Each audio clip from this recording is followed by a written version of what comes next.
Hello everyone, मैं हूं आकृति बंसल और आप देख रहे हैं सिविल स्टाफ हिमाचल। आज हम इकोनॉमी का बहुत ही इंपॉर्टेंट टॉपिक डिस्कस करने वाले हैं, वर्ल्ड बैंक इनकम क्लासिफिकेशन। ये टॉपिक सिर्फ करंट अफेयर्स तक लिमिटेड नहीं है। इससे प्रीलिम्स में फैक्चुअल क्वेश्चंस आ सकते हैं और मेंस में इकोनॉमी, डेवलपमेंट और इंटरनेशनल इंस्टीट्यूशन से रिलेटेड क्वेश्चंस में भी इसका यूज होता है। जुलाई 2026 में वर्ल्ड बैंक ने अपनी लेटेस्ट इनकम क्लासिफिकेशन रिलीज की है। सबसे इंटरेस्टिंग बात यह है कि इंडिया दुनिया की फास्टेस्ट ग्रोइंग मेजर इकोनॉमीज में से एक है, लेकिन फिर भी लोअर मिडिल इनकम इकोनॉमी में ही बना हुआ है। आज हम समझेंगे वर्ल्ड बैंक की क्लासिफिकेशन कैसे करता है, जीएनआई पर कैपिटा क्या होता है, इंडिया अभी तक अपर मिडिल इनकम कंट्री क्यों नहीं बना और इंडिया को आगे क्या करना होगा। तो चलिए शुरू करते हैं। सबसे पहले समझते हैं कि यह टॉपिक न्यूज में क्यों है। हर साल 1 जुलाई को वर्ल्ड बैंक कंट्रीज की इनकम क्लासिफिकेशन अपडेट करता है। इस बार फाइनेंशियल ईयर 2027 के लिए जो रिपोर्ट रिलीज हुई है, उसमें इंडिया की कैटेगरी में कोई चेंज नहीं हुआ। इंडिया अभी भी लोअर मिडिल इनकम इकोनॉमी है, लेकिन कुछ कंट्रीज जैसे श्रीलंका, वियतनाम और फिलीपींस, इनको अपग्रेड करके अपर मिडिल इनकम कैटेगरी में डाल दिया गया है। अब नेचुरली क्वेश्चन उठता है, अगर इंडिया की जीडीपी इतनी फास्ट ग्रो कर रही है तो हम अपग्रेड क्यों नहीं हुए? इसी सवाल का आंसर हम पूरी क्लास में डिटेल में समझेंगे। अब सबसे पहले जान लेते हैं कि वर्ल्ड बैंक क्या है। बहुत बार स्टूडेंट्स वर्ल्ड बैंक और आईएमएफ को सेम समझ लेते हैं। दोनों इंस्टीट्यूशंस अलग हैं, ऑल्दो दोनों का फॉर्मेशन 1944 ब्रेटन वुड्स कॉन्फ्रेंस में हुआ था। वर्ल्ड बैंक का हेडक्वार्टर्स वॉशिंगटन डीसी यूएसए में है। इसका मेन ऑब्जेक्टिव है पुअर कंट्रीज की डेवलपमेंट में हेल्प करना, पॉवर्टी को रिड्यूस करना, इंफ्रास्ट्रक्चर डेवलप करना, एजुकेशन, हेल्थ, रोड्स, इलेक्ट्रिसिटी और सस्टेनेबल डेवलपमेंट प्रोजेक्ट्स को फाइनेंस करना। सिंपल लैंग्वेज में समझे, अगर किसी डेवलपिंग कंट्री को दम बनाना है, हाईवेज बनाने हैं, स्कूल या हॉस्पिटल बनाना है, तो वर्ल्ड बैंक उस प्रोजेक्ट के लिए लोन या फाइनेंशियल असिस्टेंस प्रोवाइड कर सकता है। इसलिए वर्ल्ड बैंक को डेवलपमेंट इंस्टीट्यूशन भी कहा जाता है। अब एक इंपॉर्टेंट एग्जामिनेशन पॉइंट है। जब हम वर्ल्ड बैंक बोलते हैं तो टेक्निकली ये सिर्फ एक इंस्टीट्यूशन नहीं है, ये एक्चुअली 5 इंस्टीट्यूशंस का ग्रुप है। आईबीआरडी और आईडीए। आईबीआरडी लोन्स देता है उन कंट्रीज को जो मिडिल इनकम है या इकोनॉमिकली थोड़ी स्ट्रांग है। वहीं आईडीए दुनिया के सबसे पुअर कंट्रीज को बहुत कंसेशनल या ऑलमोस्ट इंटरेस्ट फ्री लोन्स और ग्रांट्स प्रोवाइड करता है। बाकी इंस्टीट्यूशंस जैसे आईएफसी, मीगा और आईसी एसआईडी भी इंपॉर्टेंट है। एक सिंपल ट्रिक याद रखिए, आईएफसी प्राइवेट सेक्टर को सपोर्ट करता है, मीगा इन्वेस्टमेंट गारंटी देता है और आईसीएसआईडी इन्वेस्टमेंट डिस्प्यूट को सेटल करता है। प्रीलिम्स में डायरेक्टली मैचिंग क्वेश्चन आ सकता है। अब आते हैं सबसे इंपॉर्टेंट कॉन्सेप्ट पर।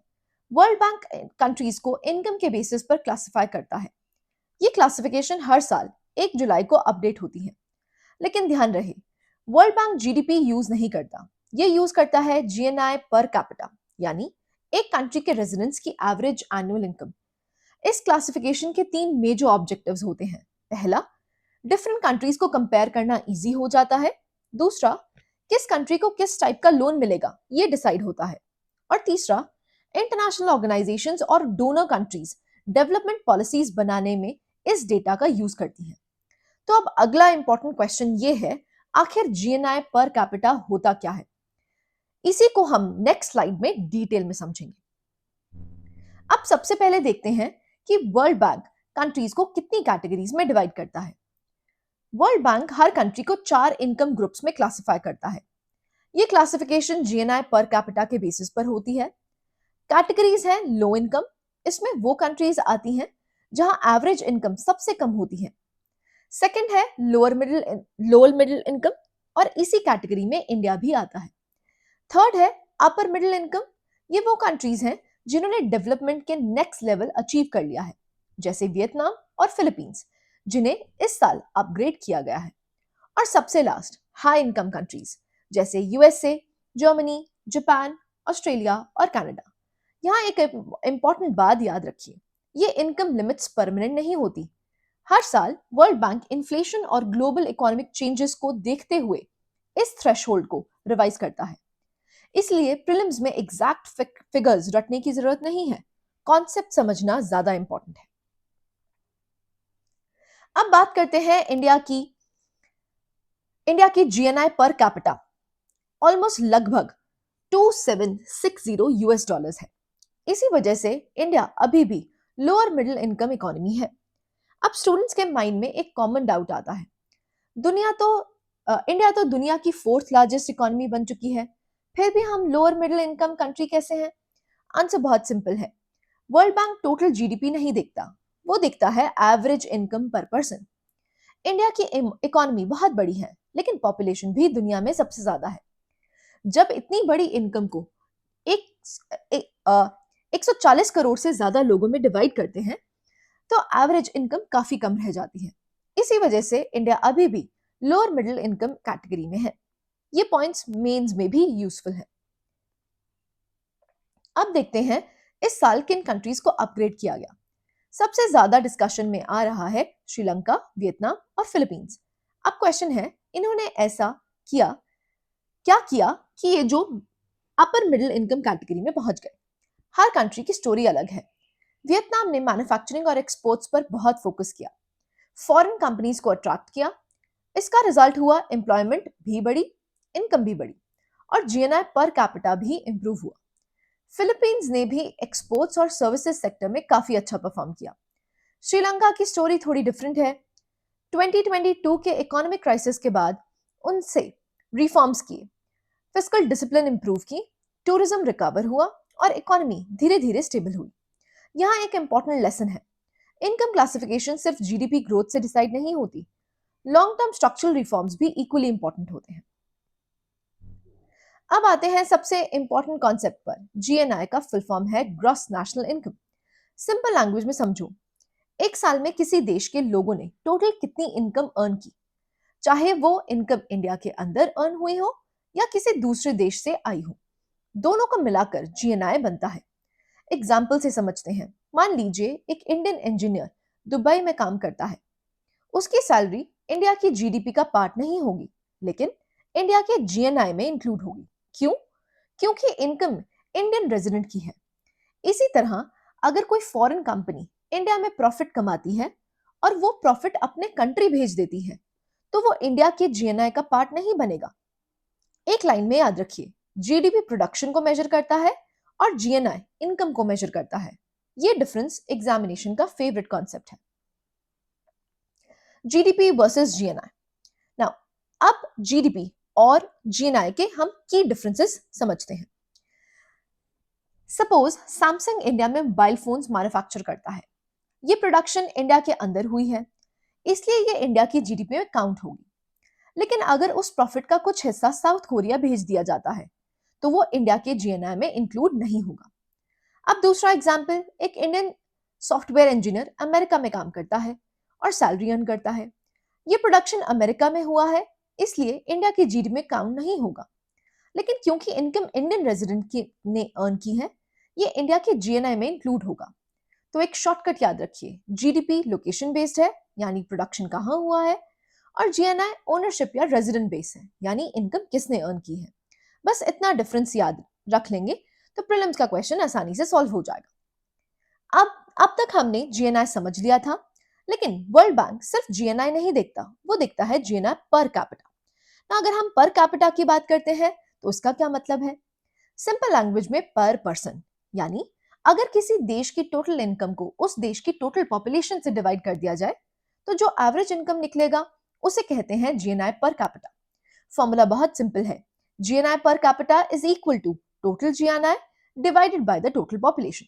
एक छोटा एग्जांपल लेते हैं।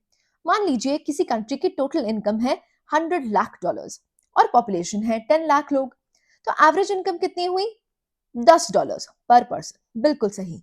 इस एवरेज इनकम के बेसिस पर वर्ल्ड बैंक डिसाइड करता है कि किस कंट्री को किस इनकम कैटेगरी में रखा जाएगा। यहाँ एक इंपॉर्टेंट पॉइंट याद रखिए, ये सिर्फ एवरेज बताता है, यानी ये नहीं बताता कि इनकम सबके पास इक्वली डिस्ट्रीब्यूट हुई या नहीं।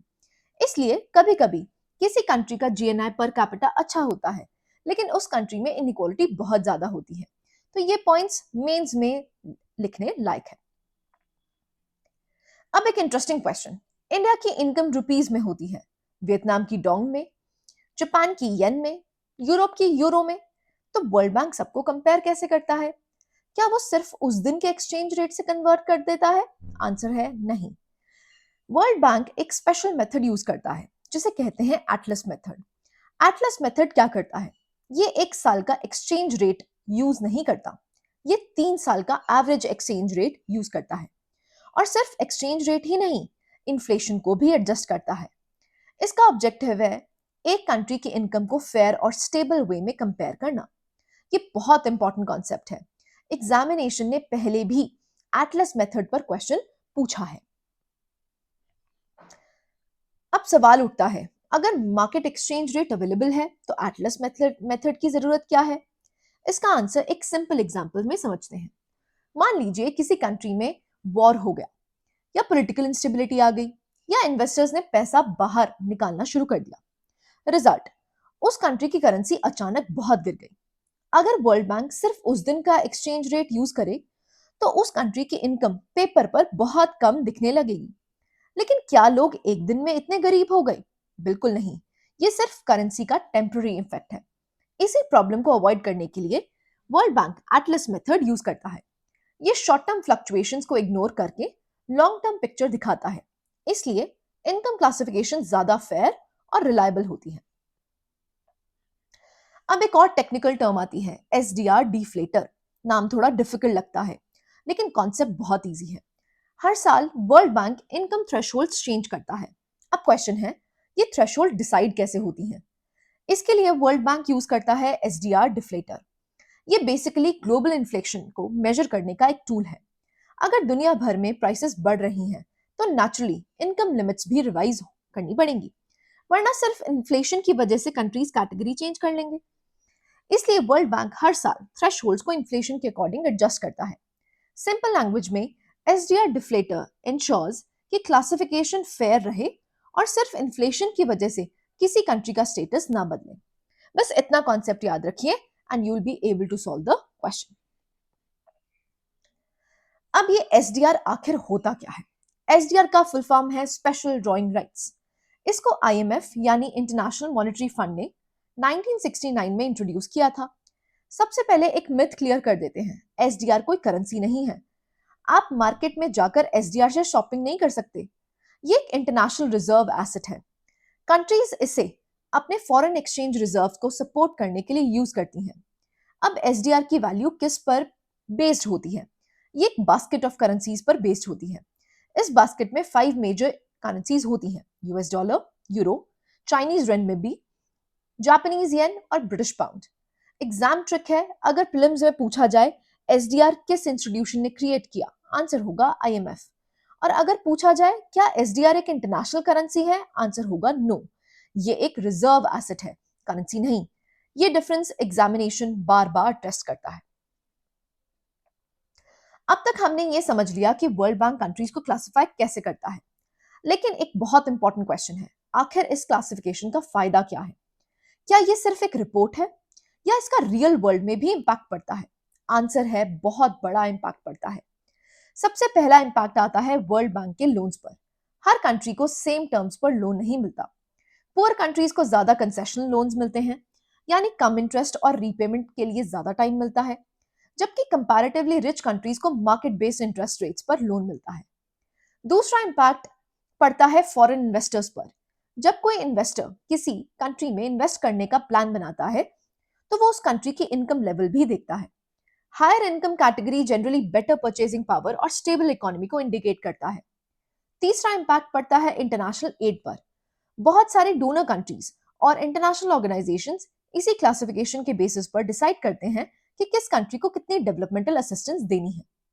एक लाइन में याद रखिए, इनकम क्लासिफिकेशन सिर्फ स्टैटिस्टिकल एक्सरसाइज नहीं है, बल्कि लोन्स, इन्वेस्टमेंट और ग्लोबल पॉलिसी डिसीजंस को डायरेक्टली इन्फ्लुएंस करती है।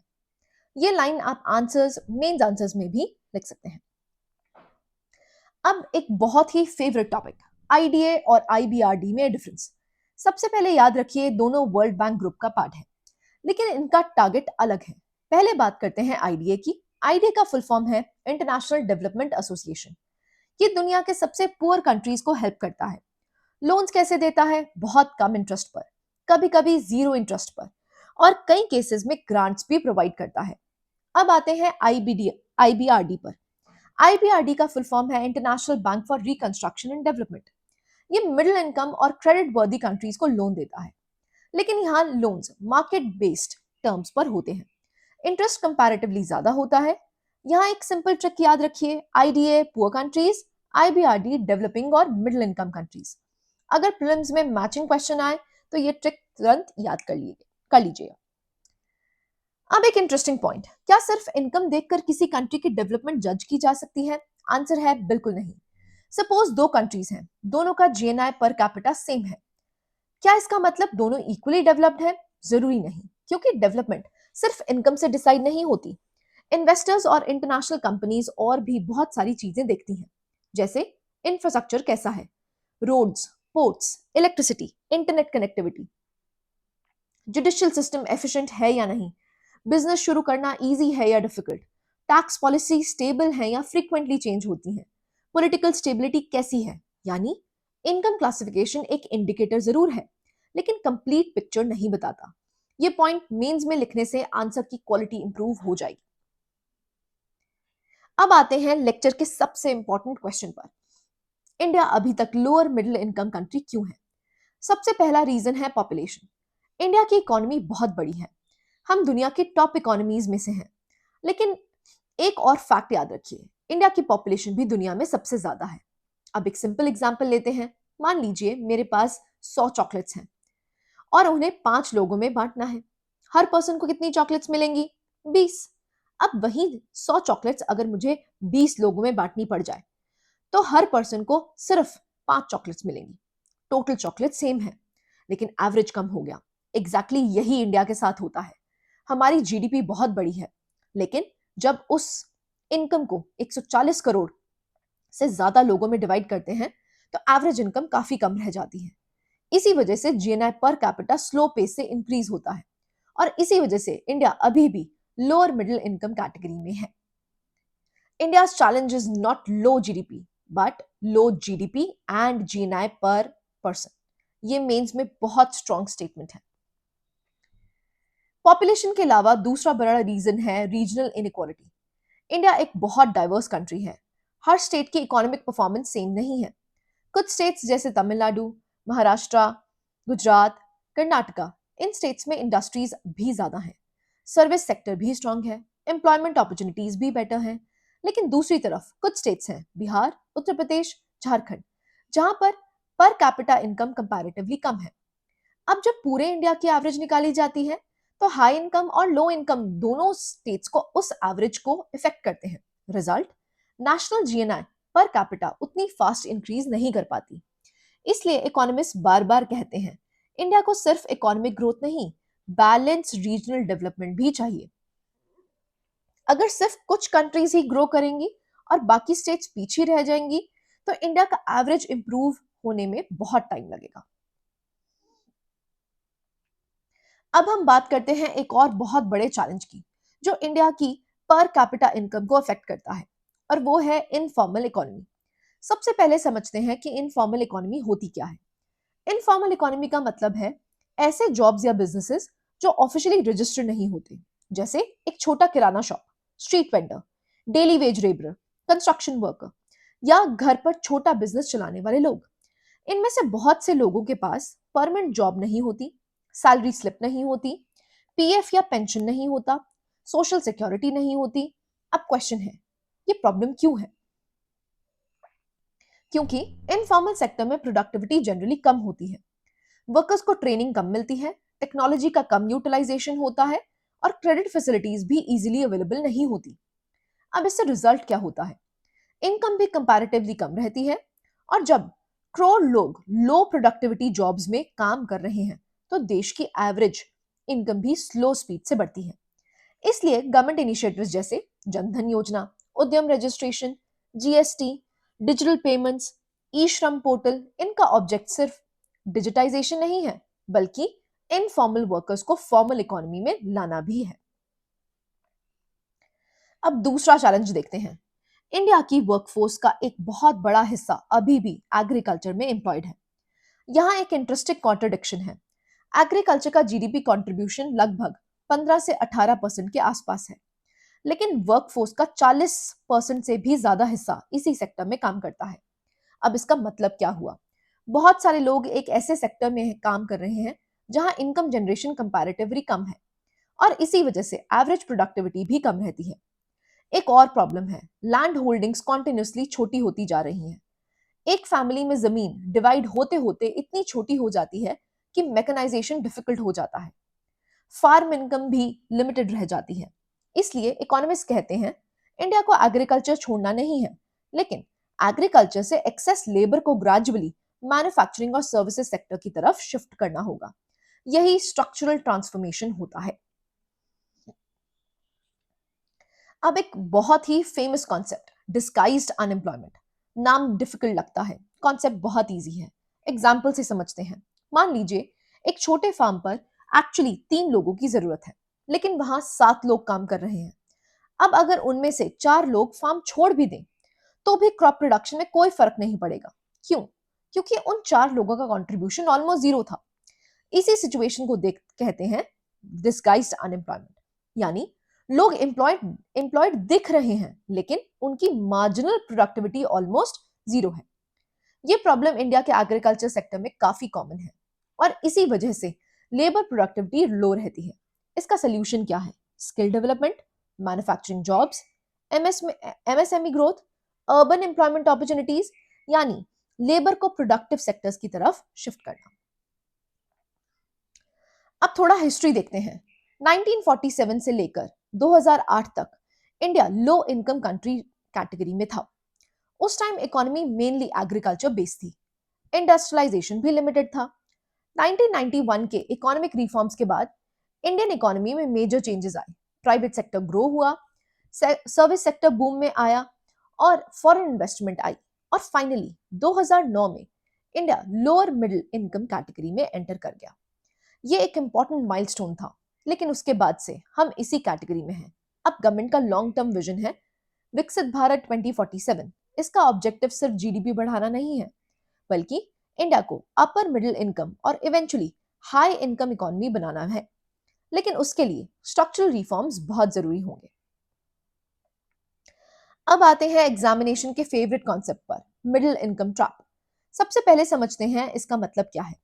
जब कोई कंट्री लो इनकम से मिडिल इनकम बन जाती है, लेकिन उसके बाद कई सालों तक वहीं अटकी रहती है और हाई इनकम इकोनॉमी नहीं बन पाती, तो उस सिचुएशन को कहते हैं मिडिल इनकम ट्रैप। ये ट्रैप क्यों होता है? क्योंकि शुरू में कंट्री चीप लेबर की वजह से ग्रो करती है, लेकिन धीरे धीरे लेबर कॉस्ट बढ़ने लग जाती है। अब प्रॉब्लम ये होती है कि कंट्री इनोवेशन और हाईटेक मैन्युफैक्चरिंग में भी compete नहीं कर पाती। रिजल्ट, ग्रोथ स्लो हो जाती है। कई लैटिन अमेरिकन कंट्रीज इसका एग्जाम्पल मानी जाती हैं। अब क्वेश्चन है, क्या इंडिया भी मिडिल इनकम ट्रैक में फंस सकता है? अगर इंडिया प्रोडक्टिविटी इंप्रूव ना नहीं करे, एजुकेशन और स्किल्स पर फोकस ना करे, आर&डी में इन्वेस्टमेंट ना बढ़ाए, तो फ्यूचर में रिस्क जरूर हो सकता है। इसलिए एक्सपर्ट्स कॉन्टिन्यूसली रिफॉर्म्स की बात करते हैं। अब एक इंपॉर्टेंट एनालिटिकल पॉइंट, क्या जीएनआई पर कैपिटा इनकम किसी कंट्री की कंप्लीट डेवलपमेंट स्टोरी बता देता है? आंसर है नहीं। सपोज 2 कंट्रीज का जीएनआई पर कैपिटा सेम है, लेकिन एक कंट्री में एजुकेशन एक्सीलेंट है, हेल्थ केयर एक्सीलेंट है और इनइक्वालिटी बहुत कम है।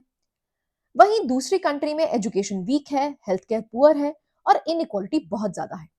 क्या दोनों इक्वली डेवलप्ड है? बिल्कुल नहीं। इसलिए इकोनॉमिस्ट सिर्फ जीएनआई पर कैपिटा पर डिपेंड नहीं करते, वो और भी इंडिकेटर्स देखते हैं, जैसे कि HDI, MPI which is multi dimensional poverty index, Gini coefficient, social progress index. So income measures prosperity, but development is much broader than income.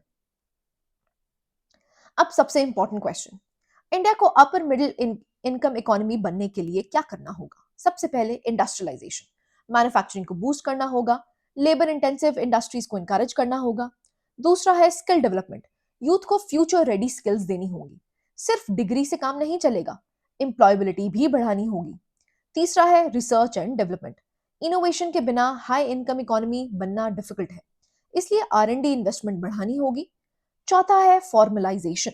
जितने ज्यादा वर्कर्स फॉर्मल इकोनॉमी में आएंगे उतनी प्रोडक्टिविटी भी बढ़ेगी, टैक्स कलेक्शन भी इंप्रूव होगा और वर्कर्स को सोशल सिक्योरिटी भी मिलेगी। और सबसे इंपॉर्टेंट, बैलेंस्ड रीजनल डेवलपमेंट।